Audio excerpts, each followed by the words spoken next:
Hey there, beautiful friends. Welcome to my channel. I'm really glad you're here.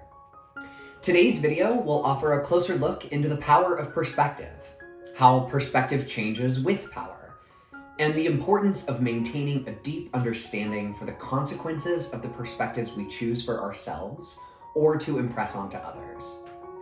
At the end of this video, I'll leave you with a meditative phrase that you can connect to your breath to internalize anything you might learn or find helpful from today's deeper dive.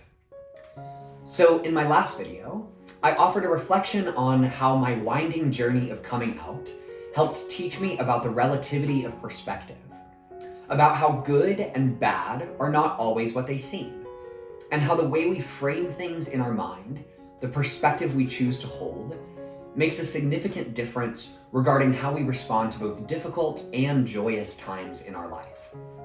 Today, more than usual, if you missed that last video, I think you'll really benefit from today's video if you give it a watch. And you can find it in the tag above or the description below. Because today, we're going to be taking a deeper dive into the complexities of relativized perspective, on how postures which can be healing for us personally can become weaponized when asserted onto us, how the context of a thing matters almost as much as its truth, and how just because something is true does not mean it is kind, just, or ethical in every context. So in my last video, I shared a Taoist parable of a farmer who loses their horse, but then it comes home again with a bunch of horses. But then, while trying to tame the horses, the farmer's son breaks his leg. But then, the son gets out of being sent to war because of his injury. And through all of this, while the farmer's neighbors react with consolation or celebration at each turn of events, the farmer maintains a balanced perspective, stating again and again, who can say what is good and what is bad? And we'll begin today by returning to that farmer. So a couple of complexities have arisen for me with this parable. I know that one of the points of parables is that you allow them to speak for themselves instead of over-explaining them, but the issue that I have always had with parables is that they are only one story.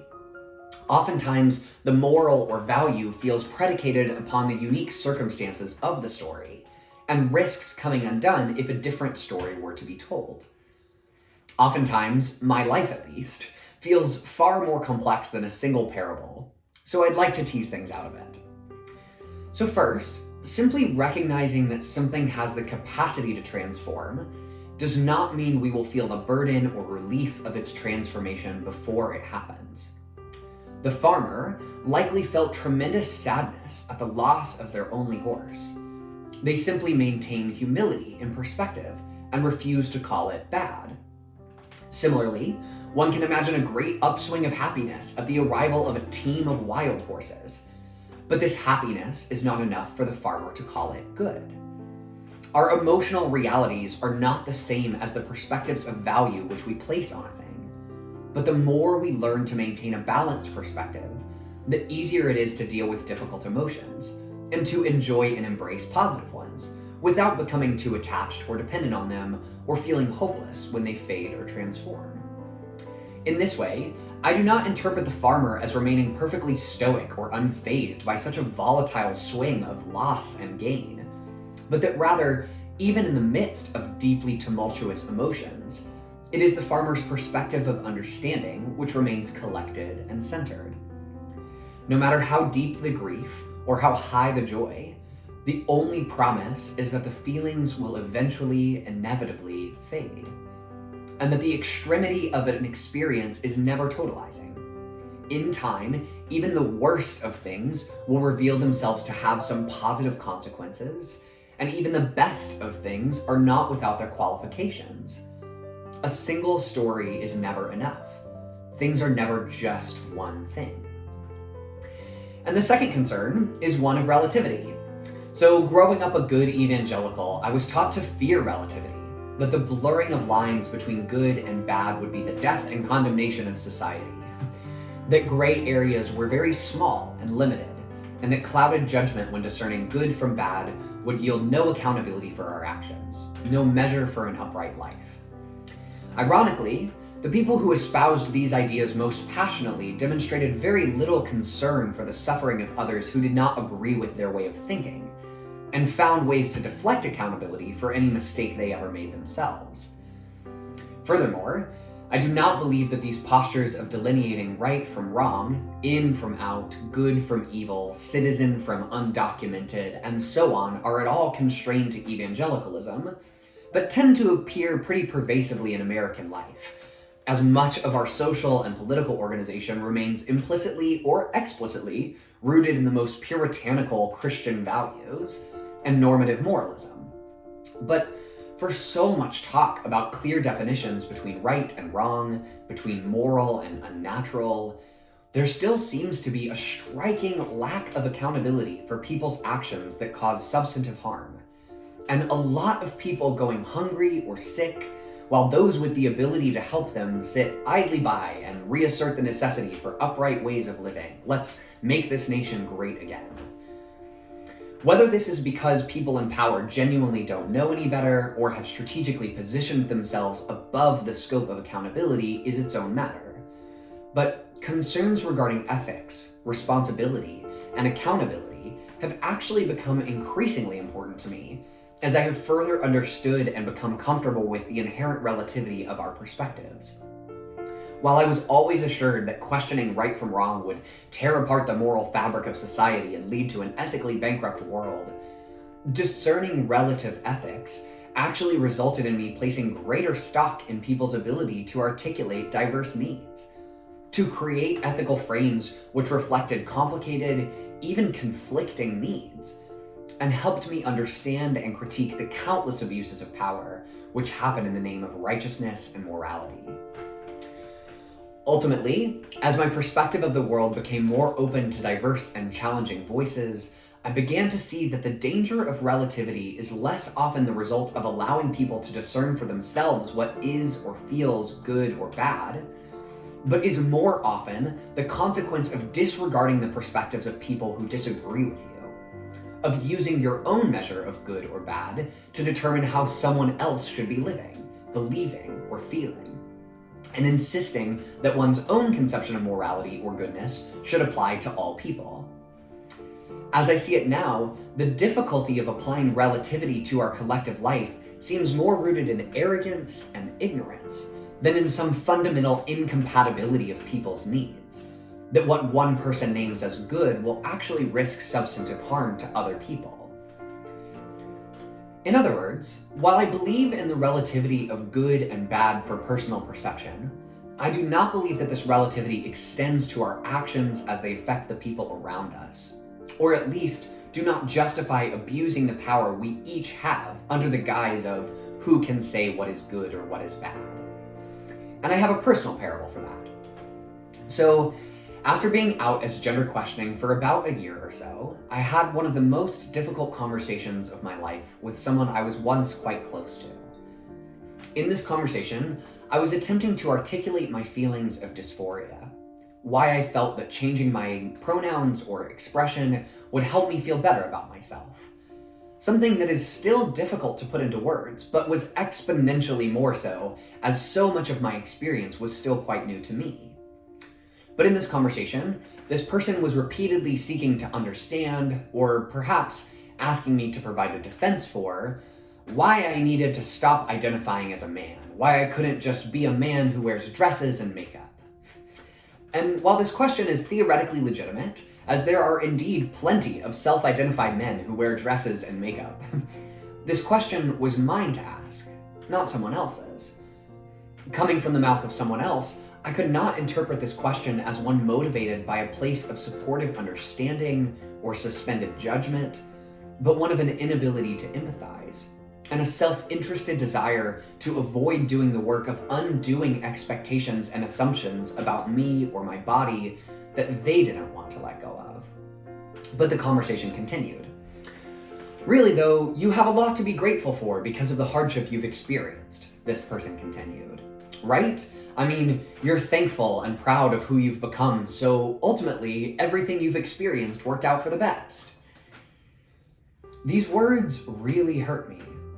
Even if the points they were making might have been ones I agreed with, indeed are ones which I engaged in my last video, the frame in which it was placed in this conversation coming immediately off the heels of expecting me to defend the choices I had made, which had brought me physical and mental respite.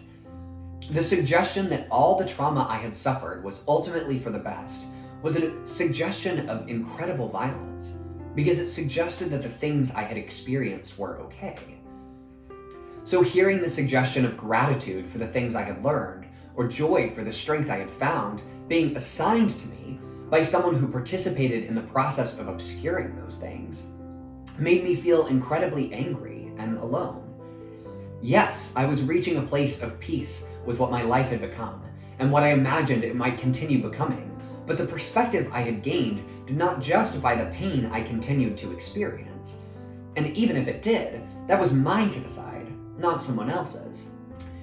If we wanted to apply this to our farmer parable, it would be the difference between the farmer, in the face of great loss, finding the wisdom and perspective to say, who can say what is good and what is bad? As opposed to one of the neighbors, in a moment of the farmer's grief, diminishing the farmer's pain, saying, who can say what is good and what is bad? While the perspective may remain true regardless, the context in which it is asserted makes all the difference. One is the story of an incredibly wise and centered farmer, while the other is the story of a really piss-poor and dismissive neighbor.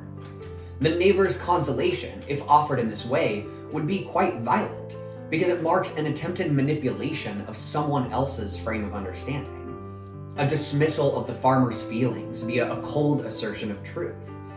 Even though most of the time our feelings are not concerned with rationale or intellect, but are founded in the difficulty of experience, of waiting for perspective to come.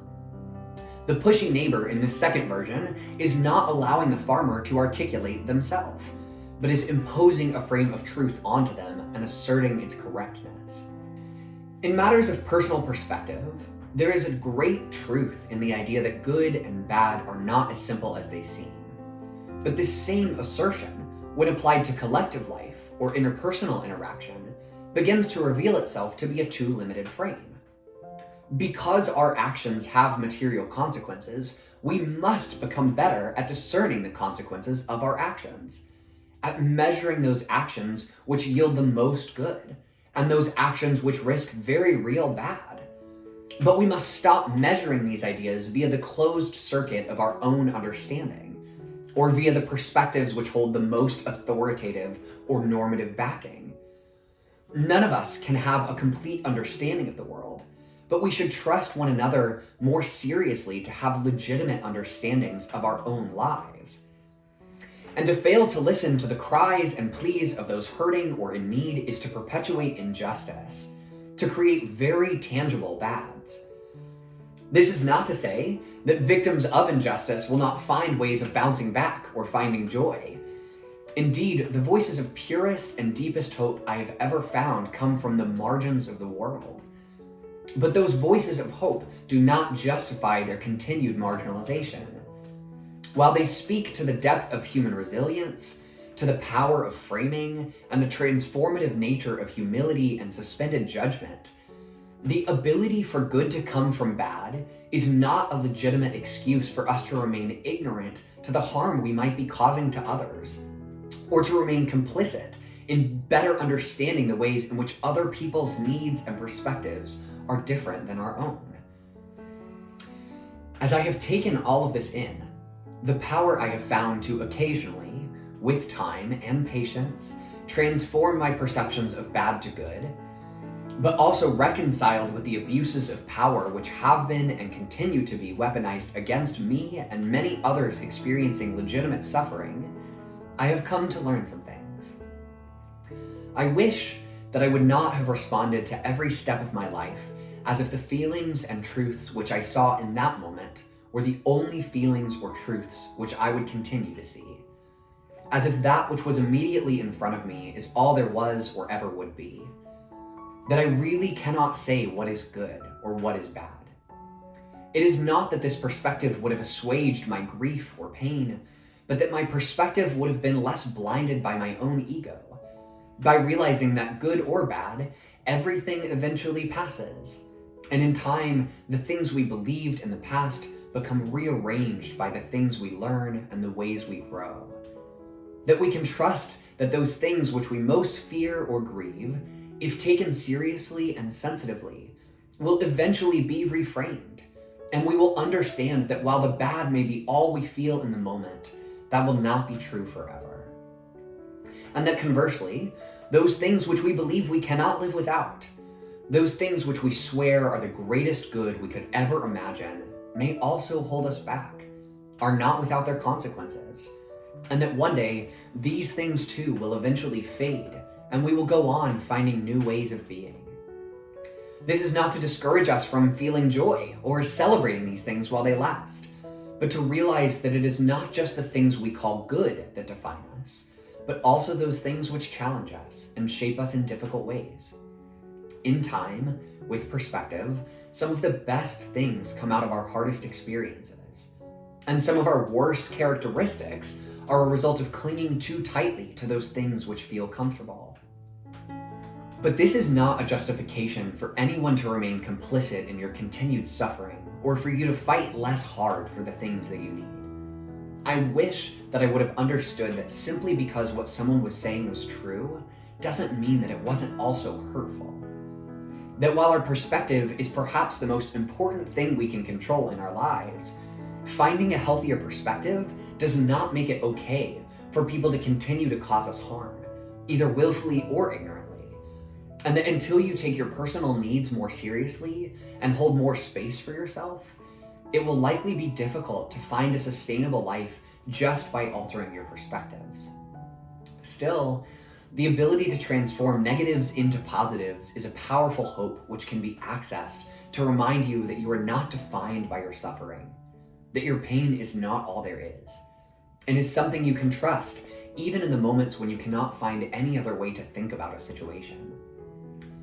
And we should continue to remind ourselves that no matter how extreme our feelings or convictions are in any given moment, that our perspective is true, but it is also incomplete. And we should be careful with the consequences of our blind spots, and remind ourselves that just because our perspective may be true, does not necessarily mean that it is always good, or what someone else needs to hear. So, whether or not this was a lot for you to take in, this was a lot for me to share. So let's conclude with a meditative phrase that can help ground us in something more solid than our fickle feelings and our limited perspectives. And it goes like this. So on the inhale, think to yourself, things are more than they feel. And on the exhale, but my experience is my own. Things are more than they feel. But my experience is my own.